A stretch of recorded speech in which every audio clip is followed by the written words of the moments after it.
As the temps start rising, I feel the familiar urge to refresh my closet, but I don't want to waste money on pieces I'll only wear once or for just one season.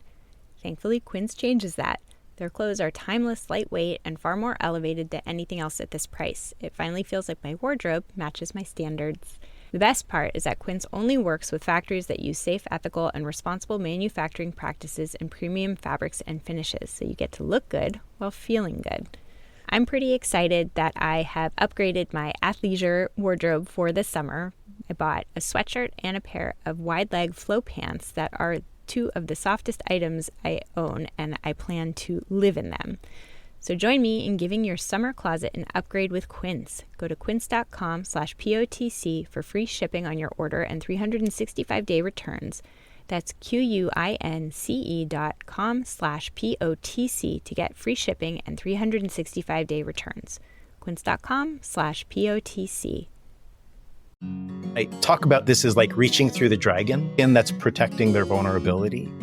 And if I can reach through their vulnerability to compassionately understand why they're so upset and touch that vulnerability, like that takes a lot of mindfulness, because I have to like absorb, you really hurt my feelings when you called me a jerk.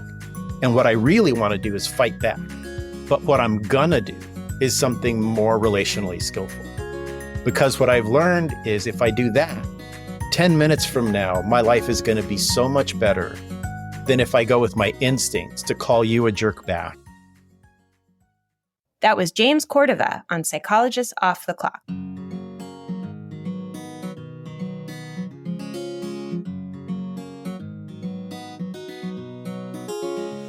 We are 5 experts in psychology here to bring you cutting-edge and science-based ideas to help you flourish in your relationships, work, and health. I'm Dr. Debbie Sorensen, a clinical psychologist practicing in Mile High, Denver, Colorado, and author of Act for Burnout, Act Daily Journal, and the Act Daily Card Deck. From America's Heartland, I'm Dr. Emily Edlin, a clinical psychologist based in Chicago, Illinois, and author of Autonomy Supportive Parenting. I'm Yael Schoenbrunn, a clinical psychologist, faculty at Brown University, author of Work, Parent, Thrive, and a biweekly newsletter on relationships. Calling in from Vienna, Austria, I'm Michael Herold, ACT coach, confidence trainer, and author of an upcoming book on being a better conversationalist and making friends. And from coastal New England, I'm Dr. Jill Stoddard, author of Be Mighty, The Big Book of Act Metaphors, and Imposter No More. We hope you take what you learn here to build a rich and meaningful life. Thank you for listening to Psychologists Off the Clock. This is Yael here with Jill to introduce an interview with the author of a new book, The Mindful Path to Intimacy, Cultivating a Deeper Connection with Your Partner. I had a chance to interview a marital researcher by the name of James Cordova, and the backstory of this is that I have long been a huge fan of his research since early in my graduate career. And, you know, most people have their rock bands of whatever their interests are. For me, it's marital research, which I know says a lot about what a nerd I am. But for me, it was this super amazing moment to get to meet with him and ask him about this research that I've been following for a long time and get to talk with him about this really cool book, which is this marriage of mindfulness, spirituality practices, and really careful, thoughtful marital research. So I'm really excited to share this episode with our audience. And Jill, I'm curious what stuck out about this interview for you. Well, first of all, I totally get the fangirling in the most nerdy way. I don't remember if I've ever told the story on the podcast, but I emailed Bonnie Garmis, who wrote Lessons in Chemistry, and she actually emailed me back and she Googled me, and it was like the kindest email, and I have it hanging up on a bulletin board in my office, and I have it on a vision board. And I always tell people, like, I wouldn't be more excited if it were Brad Pitt. So I totally get the nerdy fangirling. And I'm going to stick on a slight aside of fangirling and say my first reaction to this is this was the first episode of yours that I've listened to since you came back to POTC. We're doing 2 intros today of your episodes. And I just have to tell you, Yael, I was like smiling the whole time, feeling so happy and grateful that you're back and just so appreciative of how good at this you are and like really like feeling the absence of you for the past year. And so I'm just so happy to have you back and listen to your episodes and to be doing intros with you again. No, what you're saying is that you're a Yael fangirl. That's right. That's right. That's exactly it. Thank you. That's like the nicest about the episode. I loved him. I mean, I was smiling listening to you. I was smiling listening to him. He has the world's cutest laugh that just made me want to be his friend. He had a number of wonderful metaphors. You know, he uses a porcupine metaphor throughout that just really resonated. He does a gorgeous description of what the third wave of behavioral therapy is, which we talk a lot about third wave therapies, but I don't think we've ever really talked about that. So there were just so many wonderful nuggets in here. And when he talks about the porcupine throughout, it kept making me think back to the episode I did with Scott Rick, who came to talk to us about relationships and money. And he had this phrase that was like, you can either connect or protect. You can't do both. And I've shared that with clients, and it's, you know, that's a lot of the message that he was talking about. There's a lot of conversation around vulnerability and connection that's required for intimacy. And just loved his definition of intimacy. I mean, I just got so much out of it to the point where I was literally hoping that my husband and I might get in a little fight soon so that I could try out all of the strategies, the really helpful strategies that he talks about in the episode. That's so funny. And that is actually something that I often tell the couples that I work with, which is, you know, if in the coming week you have a fight, now you can see it as an opportunity to try out some of these strategies that we're talking about. Or I love that you're getting that from a podcast episode. And I will just reiterate something that you said, which is he talks a lot about what happens when we feel injured and the natural impulses, and how a lot of those impulses don't actually work in the service of our relationship or help us to show up as the kind of people that we most want to be. And yet it's really, really hard to figure out how to do it differently. And his book and this conversation really do offer a whole lot of practical and thoughtful suggestions that have a lot of evidence behind them. And this is something in all of our relationship lives that is really hard to figure out. Absolutely. And definitely stay to the end so that you can learn how stop, drop, and roll is related to intimacy. Who knew? And with that, we hope that you get a lot out of this conversation about building intimacy and cultivating deeper connections with those we love. Dr. James Cordova is a professor at Clark University and a practicing couples therapist. Dr. Cordova's work helps to build empirically testable approaches to therapy that foster intimacy, acceptance, and motivation for adopting healthy relational practices. Dr. Cordova's current projects include the Relationship Checkup, which is a relationship health checkup designed to help partners maintain healthy relationships for a lifetime, also observing the process of intimacy development in couples interactions, and finally studying the role of emotional skillfulness in relationship health. He has a few terrific books, including The Story of Moo, The Marital Checkup, and his brand new book, which we're here to talk about, The Mindful Path to Intimacy, Cultivating a Deeper Connection with Your Partner. Welcome to the podcast, Dr. Cordova. Thank you so much for having me. It's a pleasure to be here. Well, I'm really excited to chat with you because, as I was mentioning before I started the recording, I've long been a fan of your research. And so it's very exciting to get to read this really accessible book about intimacy and see a lot of your very cool research program kind of peppered in along with spirituality. So let's start with something pretty basic, which is defining intimacy, something we all know that we want, but maybe don't know exactly how to get, maybe in part because we aren't exactly sure what we're aiming for. So I wonder if you can offer up a definition of intimacy. Great question. My interest in intimacy started when I was in grad school many unnameable years ago. And that was sort of the first project for me. Like, what is it that we're actually talking about, right? When we're talking about intimacy in couples relationships. And so I initially looked at it through the radical behavioral lens that was the lens of the University of Washington that I sort of inherited at that time. And so we can talk about it in that like super technical way. But I think what we've sort of come to a nice sort of pithier way to understand it is that intimacy is the connection that arises when vulnerability is met with like warmth and acceptance. So when vulnerability is met with warmth and acceptance, what happens, that experience that we have is intimacy. I love that definition. And I want to come back to it in just one second because it's such a powerful definition. But I just want to almost back up a little bit because what you had said is that you were at the University of Washington in sort of a behavioral heyday of marital research. And, you worked, I think, alongside John Gottman. Is that accurate? Both John Gottman and Neil Jacobson. Neil Jacobson, yeah. And then you also worked with Andy Christensen, as I understand it, which is so cool because it's sort of it sounds like from your research history that you were sort of on the behavioral front lines, and then you really moved along with the sort of field into this third wave, sort of the combination of more behavioral approaches with acceptance-based approaches. And that really gets reflected in the book and sort of gets complemented by a lot of spirituality practices. Right.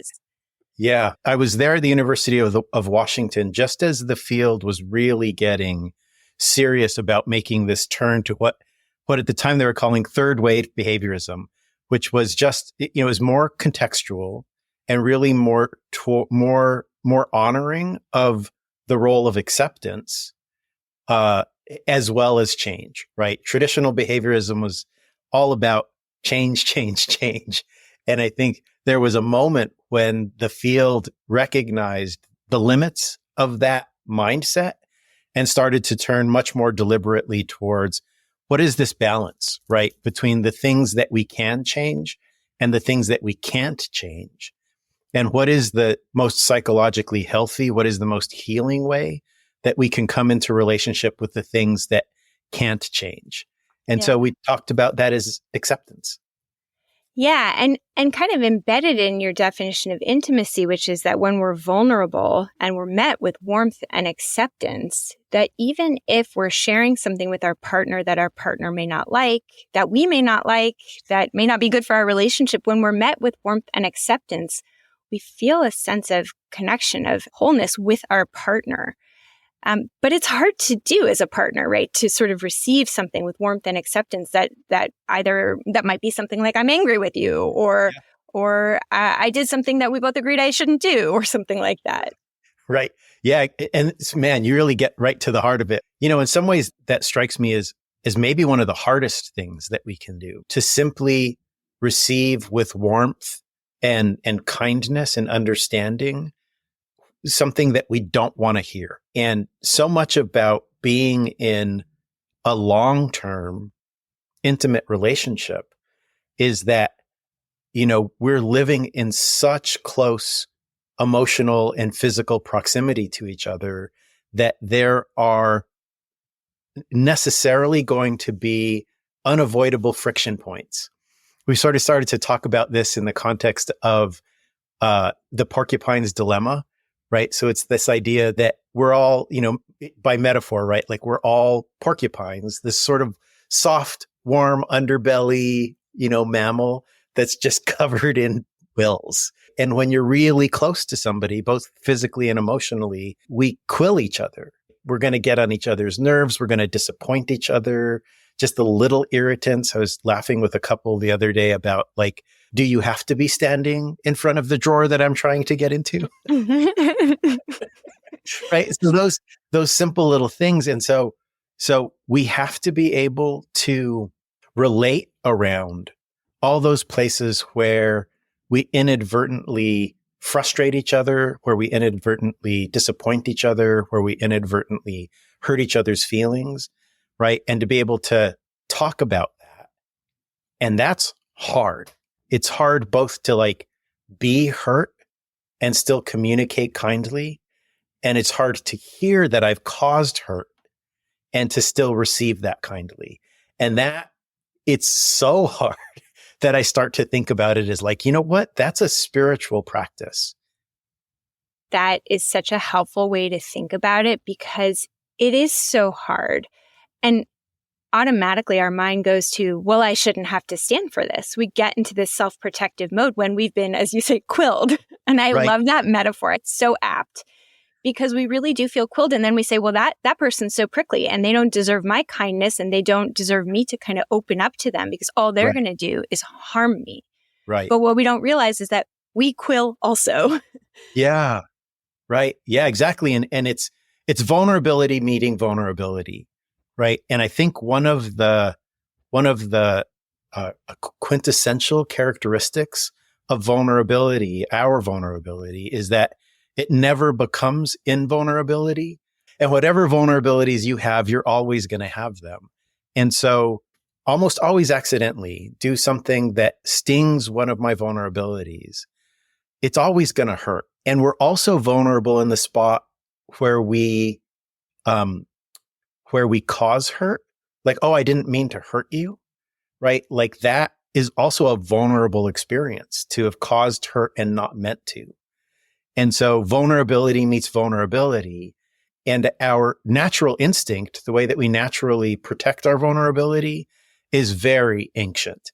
It is almost universally fight or flight. So we get quilled and our quills come out, right? And we either back away, trying to get out of quill's distance, or we shuffle forward, right? Trying to like fight back.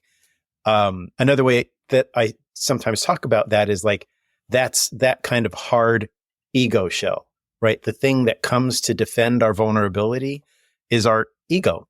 And a friend of mine has often said that a true spiritual practice plays rough with the ego. So I feel like there's nothing like being in an intimate relationship that plays quite as rough with our ego.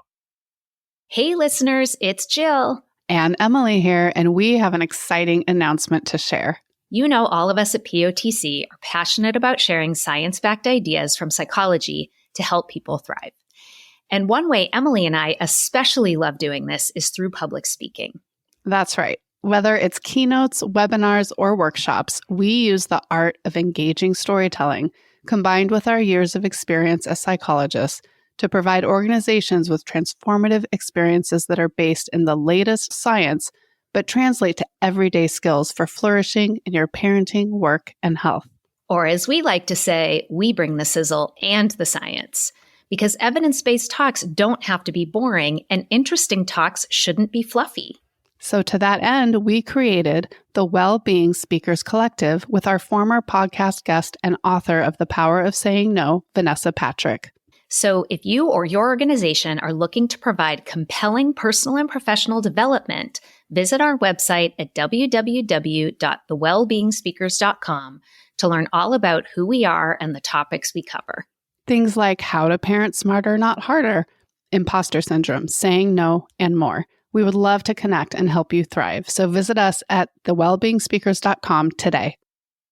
One of the things that I'm particularly interested in is how that interplay between your quills bumping into my soft underbelly and my quills bumping into your soft underbelly undermines our ability to understand one another. And it's exactly as you're saying, because there's this ancient response that just gets woken up where we automatically either attack or sort of shut down and exit stage left. Yeah. I'm mixing my metaphors here pretty badly.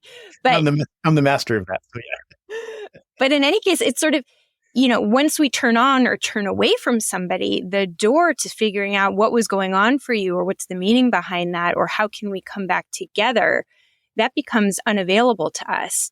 And a lot of what you teach in the Mindful Path to Intimacy is using mindfulness to sit in that discomfort, sit in that pain of being quilled, sit in that vulnerability meeting vulnerability and sort of finding a path forward. So, most of us have a general sense of what mindfulness is, although, feel free to take us to the roots and define it. But we think of it as a pretty individual practice. And in your work, you aim to teach people to practice couples-based mindfulness. So I wanted to ask you if you would explain a little bit about this pivot from individual-based mindfulness to couples-based mindfulness and help us understand how it can operate within our relationships. Yeah, it's such a good question.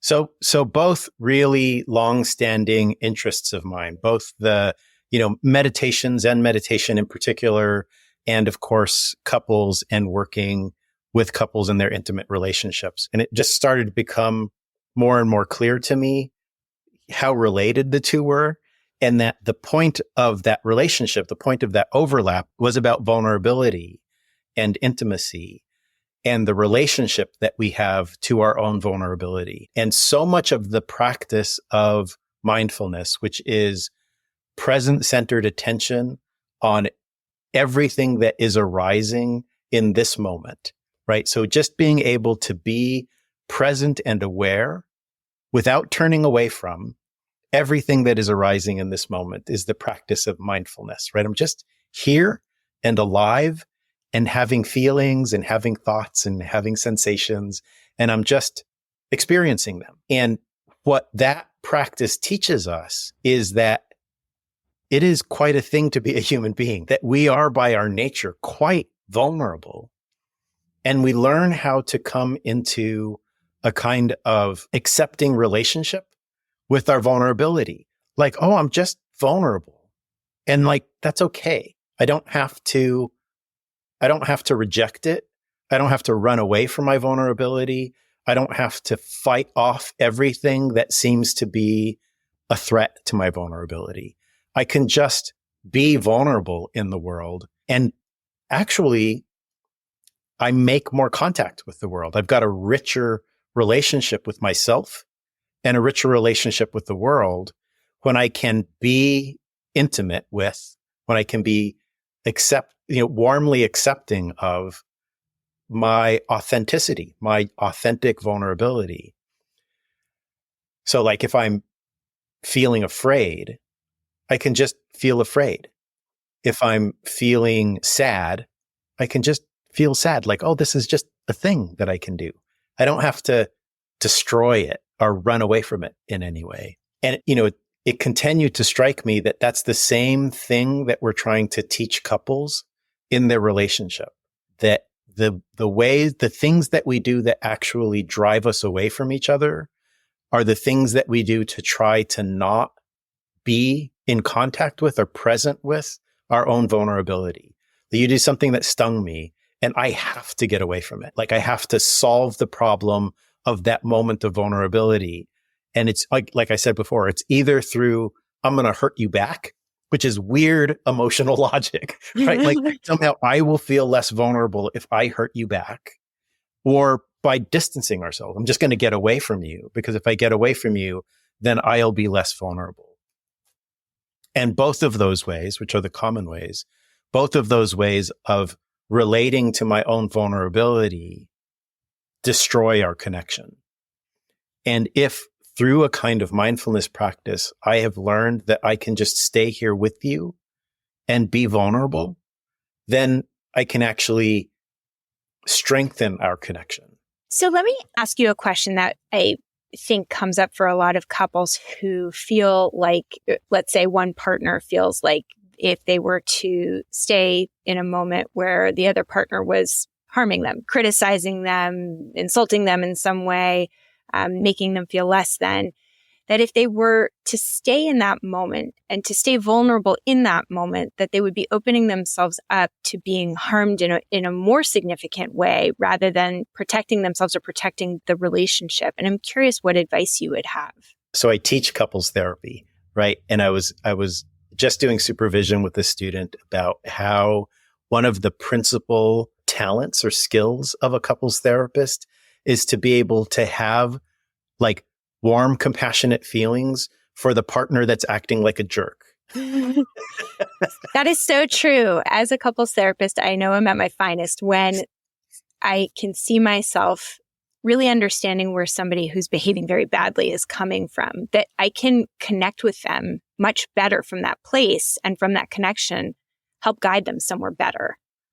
Right, exactly. And I think I love that. And where that comes from is our capacity to empathically imagine our way into how what they're doing, the jerkiness that they are behaving is the way that they have learned how to protect their vulnerability. And when we can touch the vulnerability, imagine our way into the vulnerability that they're protecting, then our experience as a therapist is, oh, that's what you're doing, right? That's what's going on for you. That's that experience of compassionate understanding. Easier to do as a therapist because you're not my partner hurting my feelings. They're not quilting you.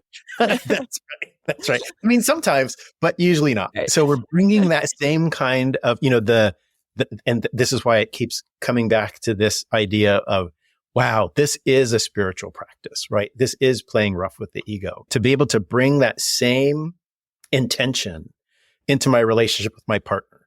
My partner is misbehaving. So the shorthand that I like to use is like being unskillful. And so we could just like let's say my partner's calling me a jerk. And my first instinct might be to defend my non-jerk nature, right?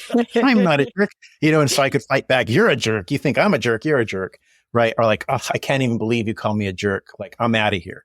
Yeah. And the practice that I try to help couples learn how to at least set the intention for, and then learn how to begin to actually enact is to recognize like, oh, you're saying I'm a jerk means that like something's happening for you that hurts.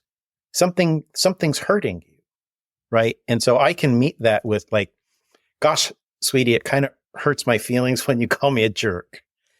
But it also means that like something's going on. Like I did something or something happened that really hurt and upset you. Help me understand what that was. Like, tell me what's going on. And I talk about this as like reaching through the dragon. What I'm making contact with is the dragon that's protecting their vulnerability. And if I can reach through their vulnerability to compassionately understand why they're so upset and touch that vulnerability, like, oh, I said this thing and you thought what I meant was, I don't care. And that really hurt you. And so that's when you were like, you're a jerk. And I just want you to know that I'm sorry that I hurt you. And of course I care. And maybe in the future, you can just tell me that I hurt you.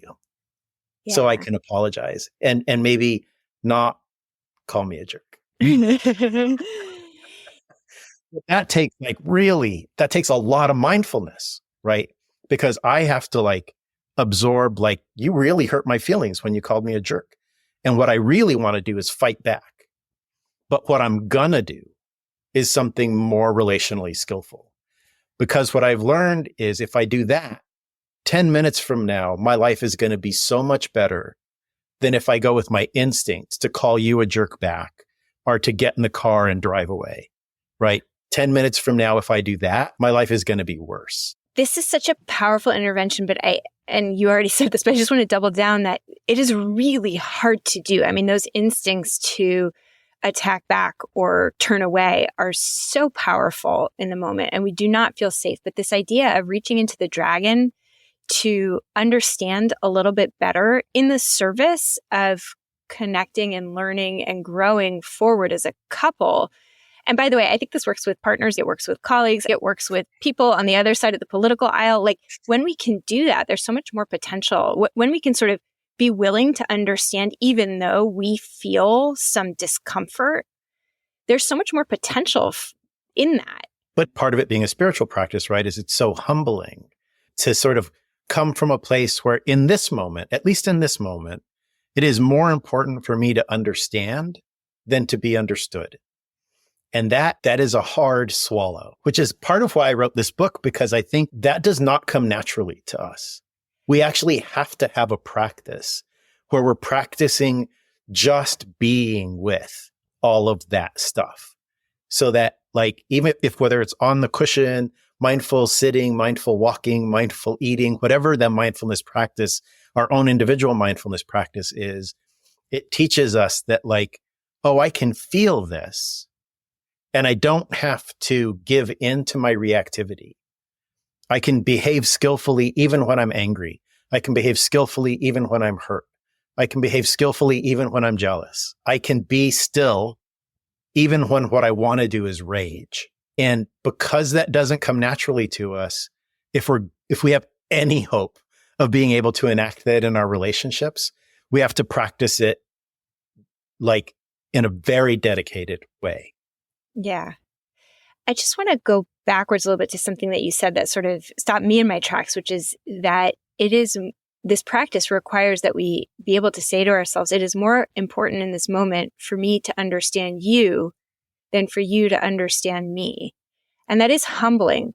But I can imagine so many people say, well, why? Why would that be more important? I want to be understood just as much as the next guy.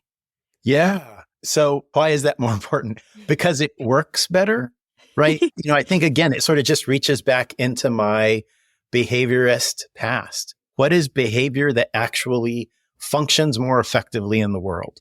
And if what I want is to feel connected to you, if what I want is to feel loved by you, to feel safe with you, then what works best in this moment is for me to first understand what's going on with you so that I can address that skillfully.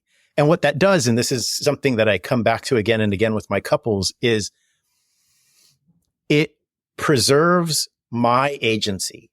I can do something right now.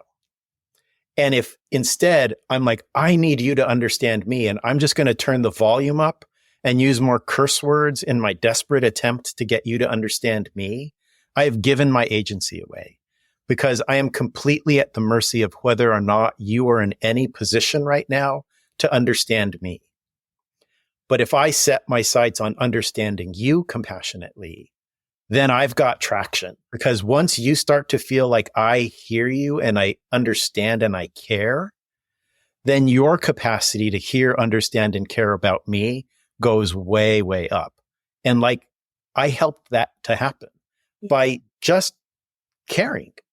Let me care about you first. And then maybe you'll get a turn to care about me. And it just works better. Yeah.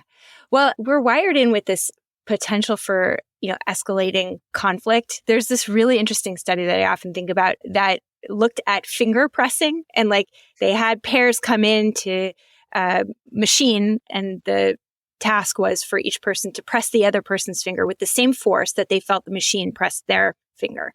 And what they found is that in each turn, the force escalated by 30 some odd %. So whatever discomfort we feel, it feels bigger to us because we're the one experiencing it. And then when we pass it on, the other person feels like whatever we did was bigger than what we thought we did to them.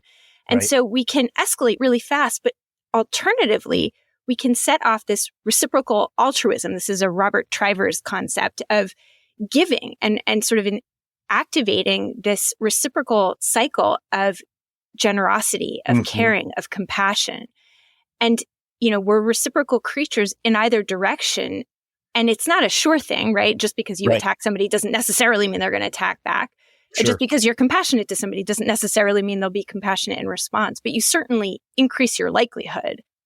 Yeah. Again, I think that becomes the thing that brings me back to, that's a thing that we have to practice, because that reactive, I'm going to push 30% harder. We don't have to practice that. That is easy as falling off a log. And the practice of, I'm going to meet the push with gratitude. I'm going to meet the push with acceptance, right?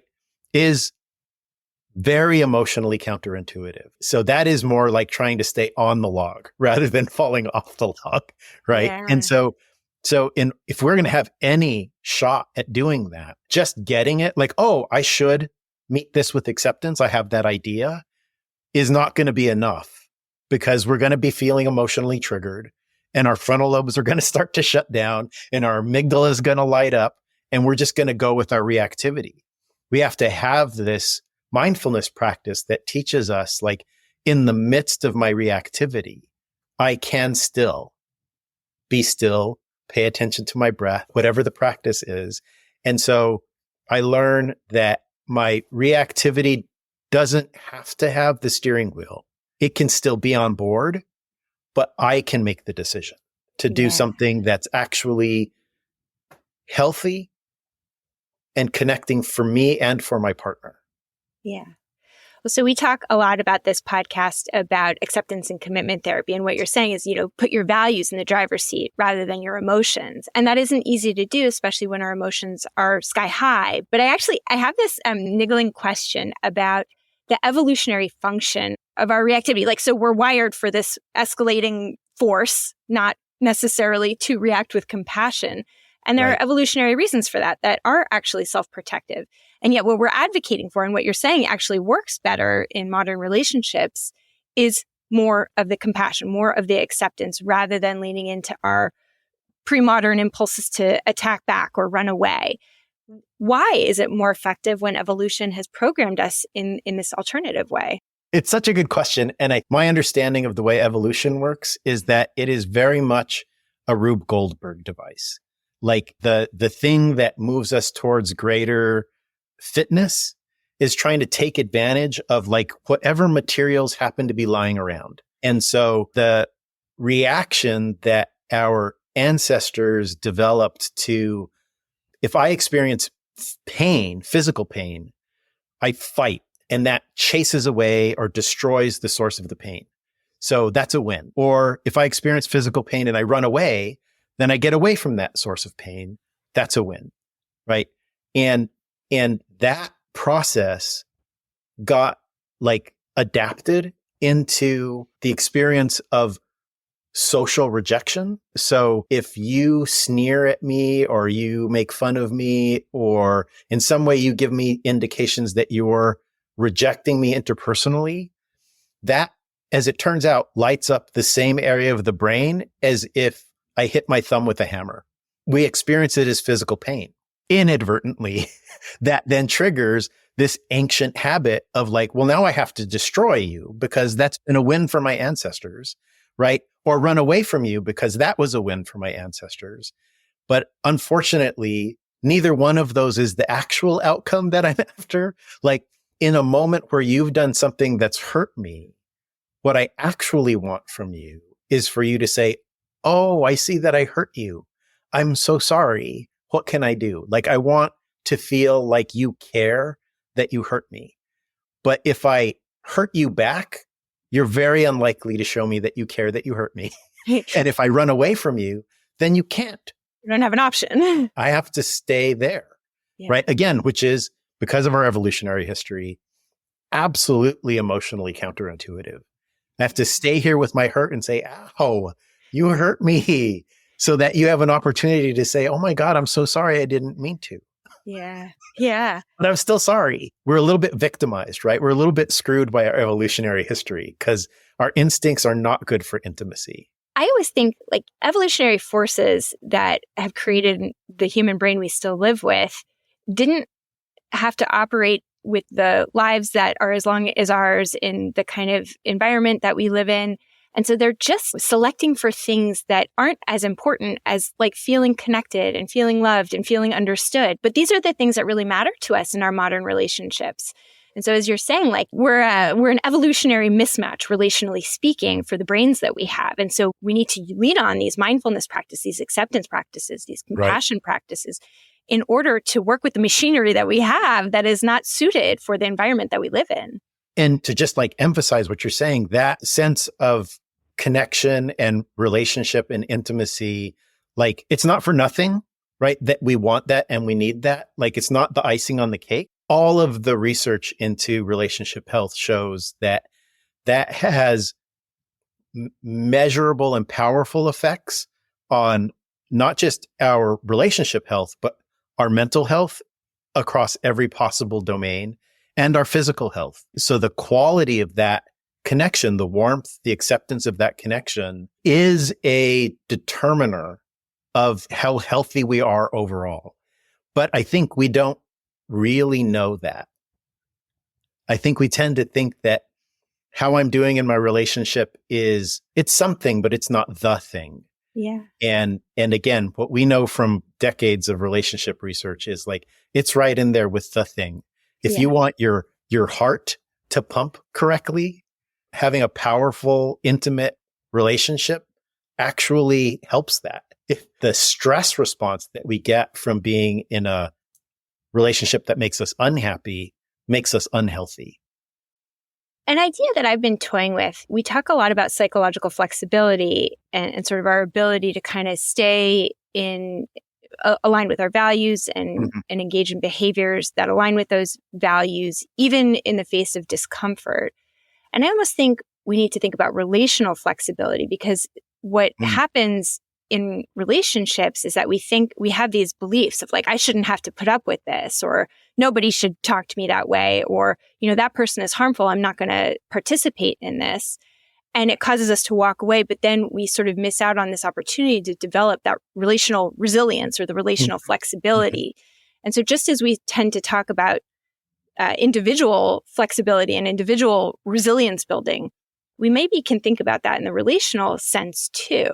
And that staying in these uncomfortable moments, in a mindful way. And I want to talk about attention in a moment, actually helps us to build some of that resilience, some of that musculature around relationships that we can't if we walk away or just attack back. Yeah, I love that.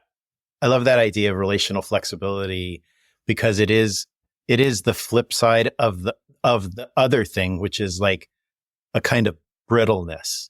Yeah. Right. And so many of us in our relationships carry this sort of brittleness. And the most common manifestation of that is that experience where partners are walking on eggshells with each other. So walking on eggshells means like we have become brittle. And were we able to simply be with those vulnerable feelings, those vulnerable experiences, then we would be more flexible. We'd be more resilient, more adaptive to the moment. Yeah. And actually, it's a line from Reconcilable Differences. I think it's Andy Christensen who writes, "Most crimes of the heart are misdemeanors." It's like my favorite marital quote. But it's this idea that like the tiniest, like you're in a relationship and it's feeling kind of fragile, and like a whiff, a glance, a like nod of the head in the wrong direction. And like, boom, you're back in it. It's a all out fight. And the other person's like, "I didn't do anything." You're like, "You know exactly what you did," right? There's this sort of rigidity of how people can operate when they're unhealthy inside of their relationships, that the practices that you share in your book are really helpful in creating a lot more flexibility around. All right. So I want to talk a little bit about attention, because to me, this actually, I hadn't thought about it in this way, but it really blew my mind that you wrote, "Attention is the most basic form of love." I read it and I was like, that feels so right. And now I can't stop thinking about it. So I wonder if you can talk about attention and its role in relationships. We can come at it from so many different angles, but I think it is accurate to say that it is the thing that we are most hungry for. It's the thing that is most nurturing in our relationships, right? And one path that we can take to that is just to think about it in terms of attachment. Attachment between a parent and a child is just about attention. When I'm hurt, when I'm unsettled, when the rug has been pulled out from under me as a child, what I orient towards my parent in order to get attention. And if I get it, secure attachment. And if I don't get it, then like insecure attachment. And if I can't know whether I'm going to get it or not, like really anxious attachment. And that same process, again, evolved into our relationships with each other. Like what I want from my intimate partner, what does it mean to be in relationship with you, is that sometimes I can count on your attention. And if I can't count on your attention, then we've got issues, right? One of the more common patterns in relationships is what we call a cactus fern pattern. And it's the difference between partners in terms of exactly how much attention they need in order to feel like healthy, happy, loved. And some of us are like rainforest plants. We just need a lot of. That's me. moisture. That's me. I'm like, right. I need so much. Yeah, me too. Absolutely. And so, attention is the most basic form of love, right? That's what I need. I need a lot of it. And oftentimes us rainforest ferns find ourselves in relationship with people who just need a little bit of attention every once in a while. But our psychology works in such a way that if I'm a fern, I think everybody's a fern. Yeah. And so if you're not responding to my attention in the way that I would respond to your attention, then something's wrong, right? You're doing it on purpose. You're withholding. But as I come to recognize, like, oh, you're just a different kind of plant. You just need a little bit less of it than I do. A little bit more sunshine, a little bit more independence. But at the bottom of it is like the relationship is rooted in attention. So I think really wrapping our hearts around that idea that attention is the nurturance, right? Attention is the most basic form of love. And then that really draws us up against a lot of what we're struggling with, because work demands our attention, kids demand our attention, the house that's falling apart around my ears, right, demands attention, my extended family demands attention, and now my phone won't leave me alone, constantly demanding my attention. And like my partner is just 1/27th of the things that are calling for my attention. And we get to this place where we can take that for granted. Yeah, I mean, so I wrote, my first book is about working parenthood, and I have a chapter about marriage in their partnerships. And this is something that happens all the time for co-parents as they're entering into parenthood, which is, their marriage will survive, their partner will feed themselves and get themselves to work, but their child won't. And if they don't, meet the work deadlines, then they won't have income to raise the child. So the marriage sort of gets put on the back burner.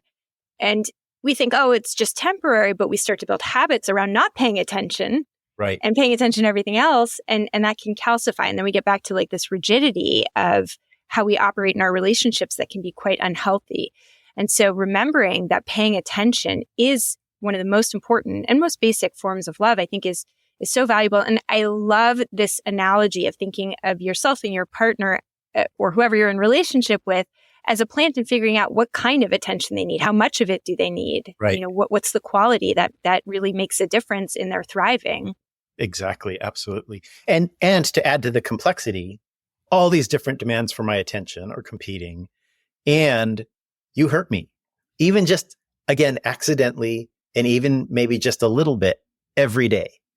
And so if I am responding to that hurt unskillfully, and you're responding to that hurt unskillfully, then we create a lot of motivation to avoid each other. And then we've got a lot of other things calling for our attention.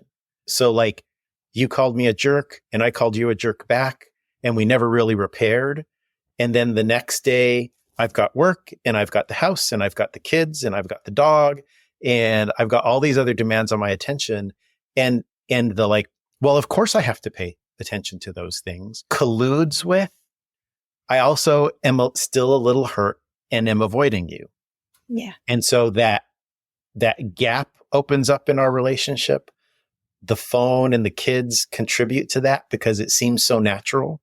And then, before you know it, we're living parallel lives. Yeah. Right. And there is no sense of intimacy and connection between us. And I think that really is the naturally occurring corrosive phenomena in all intimate relationships, that we sting each other, we don't know how to repair, and so we just start to avoid, and the gap between us grows and grows. And we need to have, this is my dental analogy, we need to have regular cleanings, regular checkups in order to like clear that space up so that we can turn back to each other and reconnect.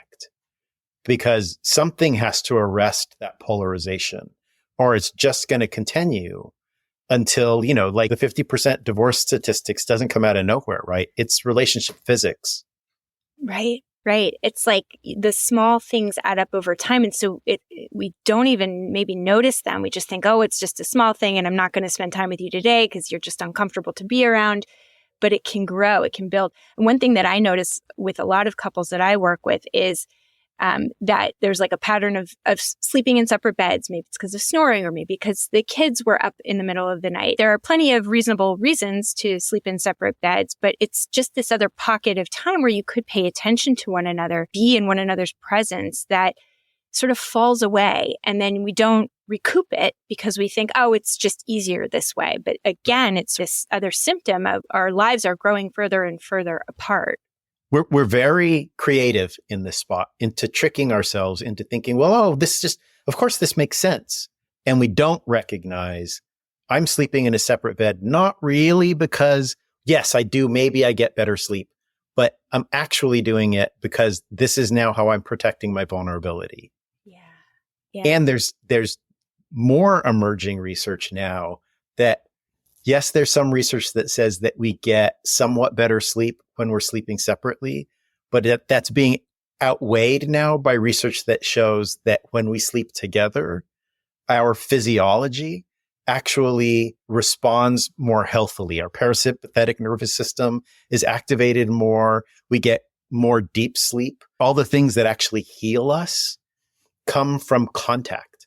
No right? kidding. And so like the quality of our sleep, right? The quality of how we heal during the night is actually better when we're snuggling. That is really interesting. I was not familiar with that research, but it makes so much sense. So you mentioned this dental model that I think reflects on your marital checkup research. And I wonder, so this is actually research that I read way back when, and it's something that I employ in my practice, which is that even after I've done the routine number of sessions with a couple and they're doing well, I really recommend strongly, I don't require it because I can't require it, that they come back in for an annual or a semi-annual checkup. I mean, your research was really influential in this way. And it just gives an opportunity and some social accountability to make sure that things are running smoothly, that they're giving one another attention, that if there's any problems that have arisen, that there's an opportunity to talk about it as opposed to avoiding it.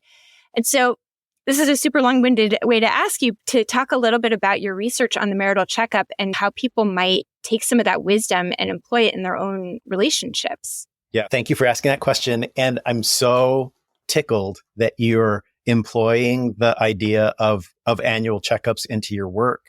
I feel like that really is the next stage of evolution in how we do couples therapy, right? And how we do relationship healthcare. And again, rooted in intimacy and vulnerability. I feel like what I have seen in the couples that I've worked with, I think what is borne out in the research is that, I'm going to say this more poetically, right? Like it's sort of our nature to turn away from vulnerability. And vulnerability is inescapable in our intimate relationship. And so over time, over weeks, months, years, we're grappling with our vulnerability. I'm grappling with my vulnerability in relationship to you, and you're grappling with your vulnerability in relationship to me. And our nature is to turn away from it. And the only way to turn away from it is to turn away from each other.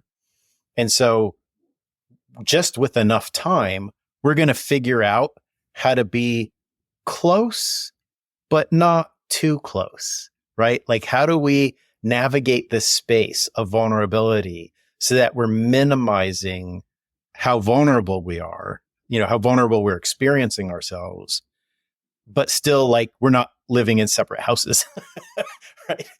And that drift just sort of naturally occurs over time for most couples, which is why most couples have relationships that are close, but not too close.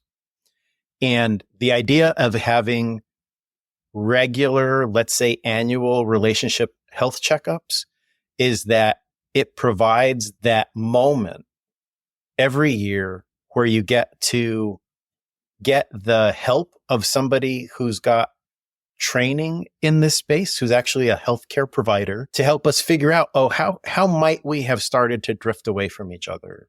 Because it is our nature to turn away from vulnerability.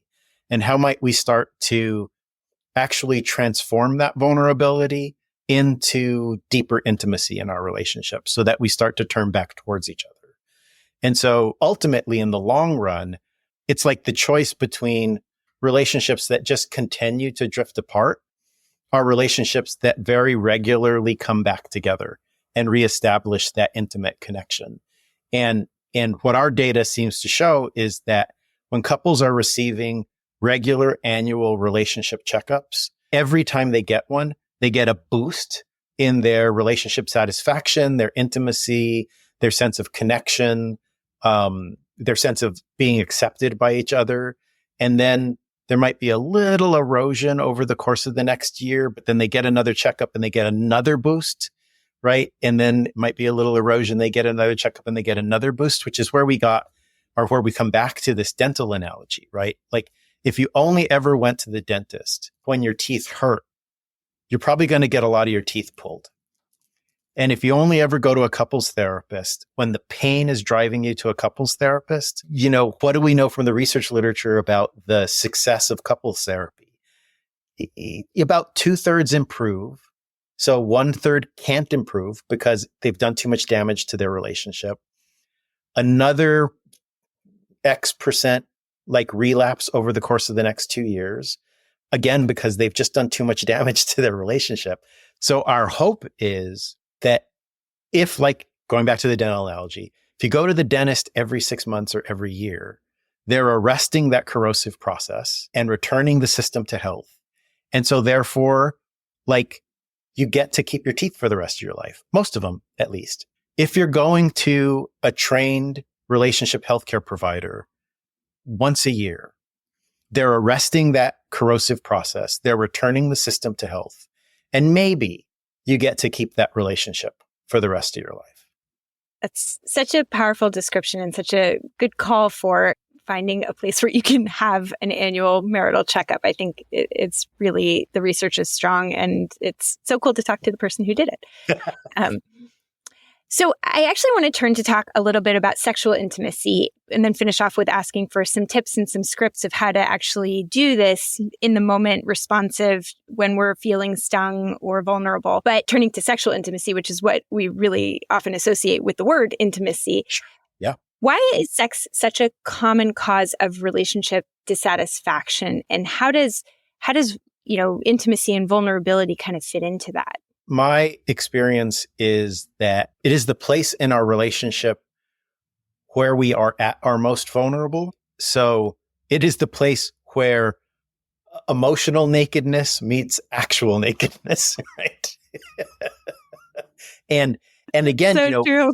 so much of our relationship vulnerability, what makes vulnerability is our exquisite sensitivity to any sign or signal of rejection or judgment. And we are by our nature very sensitive. We are constantly scanning for any sign that we're being rejected, that we're rejectable, that we're being judged, that we're being complained about, that we're being criticized. And that is at its pinnacle in our sexual relationship. There's just so much vulnerability in that spot. And our culture has so many mixed messages. Sex and sensuality are used to sell everything. And at the same time, we're taught to be really kind of embarrassed and ashamed. And embarrassment and shame means that we've received a lot of judgment and criticism and rejection for our sexual nature, for our sensual nature. And so we learn to suppress it, to hide it, and to be very cautious in relation to it. And then all the complexities of the porcupine's dilemma play themselves out in these moments of sexual encounter with each other, to the point where it just becomes easier, again, to avoid, because I feel so exposed. And one of the interesting things that we know from the research literature is that heterosexual couples, opposite sex couples, communicate the least to each other about sex, during sex, and after sex. Same-sex couples talk to each other about sex. They talk to each other about sex before sex. They talk to each other about what's happening, what they like and what they don't like, what they're into, what they're not into, what feels good today, what doesn't feel good today, during sex and after sex. And like, there's for a myriad of reasons that we could get into, right? Because they're able to be present with that vulnerability and actually communicate with each other openly, they're more satisfied with their sex lives, and there's greater intimacy and connection in their relationships, right? But like in heterosexual relationships, there's so much vulnerability there that the not talking is actually a manifestation of how vulnerable we feel and how we're trying to manage that vulnerability. I'm managing how vulnerable I feel by keeping my mouth shut, which then again, just like undermines the really rich potential here for connection and intimacy. That is my vulnerability being met with kindness, warmth, and acceptance. Yeah, that research is so profound and offers so many insights into what we can do. But I wonder if maybe you can leave us to finish off this conversation with some tips around what can we try? What are some practices? And the book is replete with them. So I highly recommend that people pick it up. But what are some of your recommendations just here as we're chatting for if you're feeling particularly vulnerable with your partner or somebody else that you're close to, because you feel like they have rejected you? What is a practice that you can try to stay open, to try to stay connected, to try to do relationships more skillfully when you're feeling hurt or unsafe in some way? Yeah. Great question. The practice that I've been recommending more and more recently is stop, drop, and roll. So when we were kids, I'm not sure this is as much of a problem these days as it was back when I was a kid, but like, there was a lot of concern about like, if your clothes catch on fire, your instinct is to run, and running just feeds the fire. So the thing that we were taught was like, if you catch fire, stop, don't run, drop to the ground and roll, because that will put the fire out. But they had to teach us that because it's very emotionally counterintuitive. And so I've taken that as an analogy into intimate relationships. Like if you do something that stings me and hurts my feelings and all my dragons come out to defend me, I just caught fire. And if I attack you back, that's just feeding the fire. If I run away from you, that's just feeding the fire. But if I stop, so this is a practice. You've done something that's hurt my feelings. I feel myself both hurt and angry. And rather than give in to my instincts to either hurt you back or run away, I just stop. Just do nothing. And that's a practice that we bring from the mindfulness practice, right? Like just be still, just stop, right? And then, okay, so I'm not running away and I'm not attacking you back. I'm just feeling hurt and angry. And then I drop, right? So let me just drop into my experience, right? Like, so here I am in my body, in my heart, in my mind, letting myself feel these things. Oh, I feel my hurt. I feel my anger. I'm experiencing the thoughts that are like, I should just get in the car and drive away, or I should tell you all the things that you do that hurt, that you do wrong. And I'm just letting all of that happen because I've practiced that in my mindfulness practice, right? I've practiced just being with, dropping into my experience and letting it roll through me. Just let it roll through me, because like a lightning storm, it will reach its intensity and then it will pass. And if I give it just a few minutes, sometimes more than a few minutes, but if I give it a little bit of time, then I can start to deliberately reach for my values. I can start to deliberately reach for what's the skillful thing to do. So stop, drop, roll, and then do your best. That's such good advice. Not easy advice, but powerful advice. So thank you very much. I really recommend the book, The Mindful Path to Intimacy. We'll link to it in our show notes. Where else can people find out about you and your amazing work? We've got a cute startup company that we're using to disseminate the relationship checkup and these ideas about intimacy. It's called, I wanted a name like Google that didn't mean anything but meant something, right? So the name that we picked was Aramu, Arammu. And we did a little Google searching, speaking of Google, to try to find the oldest word for love. And so, at least according to our little bit of digging, this is an ancient Sumerian word for love, Aramu. And so aramu.com, and there folks can, if you're a provider, you can sign up to get trained to do the relationship checkup, which is our blue sky vision. Like we want ultimately for folks, like if I want a relationship checkup, I want it to be as easy for me to find a provider that gives relationship checkups as it is for me to find a dentist to clean my teeth. But we need an army of providers who know how to do this. And we're so far away from that right now. So that's what the company is for, is to provide the training. And if couples want to get a checkup, they can go to aramu.com, and we've got some of our own providers. If you just want that once a year, come on in and let's see if we can build those intimacy bridges. Amazing. We'll definitely link to it in our show notes. Thank you so much. This was such an honor and a treat for me. And I loved your book, and I'm so excited to see it out in the world in people's hands, helping them do relationships better. Thanks so much. I really appreciate it, and I enjoyed it today.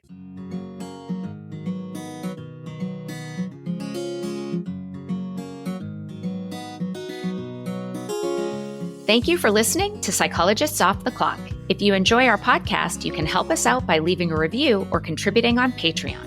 You can get more psychology tips by subscribing to our newsletter and connecting with us on social media. We'd like to thank our podcast production manager, Jadine Stout-Williams. This podcast is for informational and entertainment purposes only and is not meant to be a substitute for mental health treatment. If you're looking for mental health treatment, please visit the resources page of our website, offtheclockpsych.com.